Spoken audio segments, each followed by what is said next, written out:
Signor Marchese, c'è il signor Baronello. Lo faccio Baronello? entrare? No, ditegli che non sono in casa! Non voglio riceverlo! Questa famiglia che mi hanno oltraggiato in casa dimorata! Si accomodi. Carissimo Marchese! Marianna sembra la testa dura!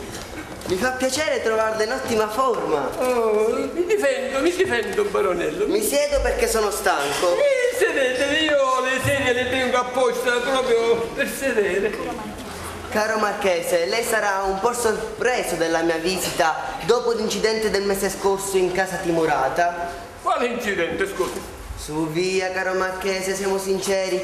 Quel giorno io e i miei genitori l'abbiamo proprio, come si dice, rotto le uova nel paniere, ecco. Senta, giovanotto, quel giorno né lei né i suoi genitori mi avete rotto proprio niente, perché io non mi faccio rompere le uova da nessuno e a scanso della mia tarda età sono ancora buono a rompere qualcosa agli altri. Caro Marchese, sempre fiero come un cavaliere antico.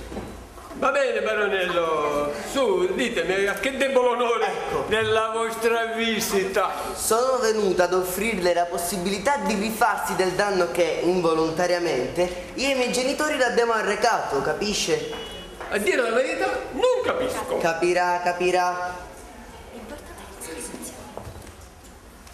Andiamo, proseguo. Ad essere sincero, sarebbe dovuto venire mio padre. Ma lui è pieno di pregiudizi. Fortunatamente la mia generazione li ha superati tutti. Benissimo. E allora dove è che vuole arrivare? Ci sono dunque, come lei saprà o avrà sicuramente saputo, i signori Timorata, o meglio la signora Timorata, perché poi è quella che comanda, non ha fatto altro che strofinarmi sotto il muso la propria figlia immacolata. Che razza di nome! La quale, sposandomi, acquisterebbe un titolo di nobiltà, avendo capito che questo è l'unico mezzo per ottenerlo. Benissimo.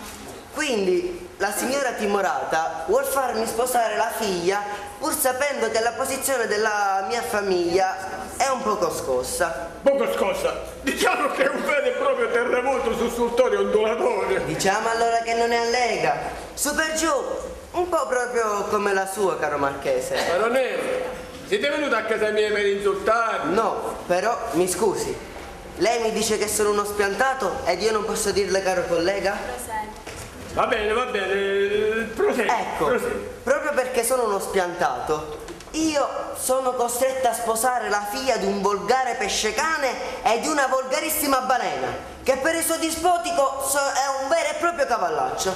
Ma cosa vuole? Come si dice? Come si dice che? Noblesse oblige. Io purtroppo devo rinvedire il mio blasone. E non solo lei, ce ne sono pure altri. Quindi, in conclusione, sono costretto a vendermi.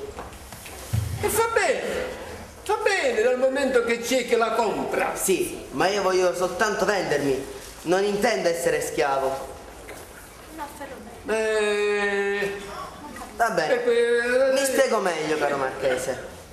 Io sposo la figlia di un mercante d'olio o di formaggio che porta addosso il tanfo della morchia, ma non intendo fare il figlio di famiglia o il principe consorte che ogni volta che mi occorrono 1000 lire devo chiederle a mia moglie o peggio ancora a mia suocera dove andrebbe a finire il mio decoro. Per una questione di decoro, appunto. Bravo, lei ha capito tutto. La signora baronessa compra il titolo di baronessa, ma questo titolo lo deve pagare e lo deve pagare prima del matrimonio. Ma lei mi sta facendo a me tutti questi discorsi, io cosa c'entro?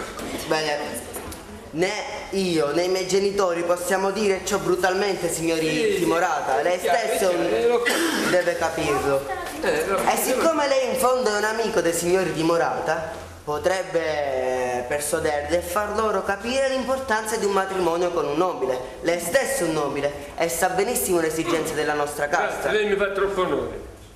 Non ce n'è bisogno.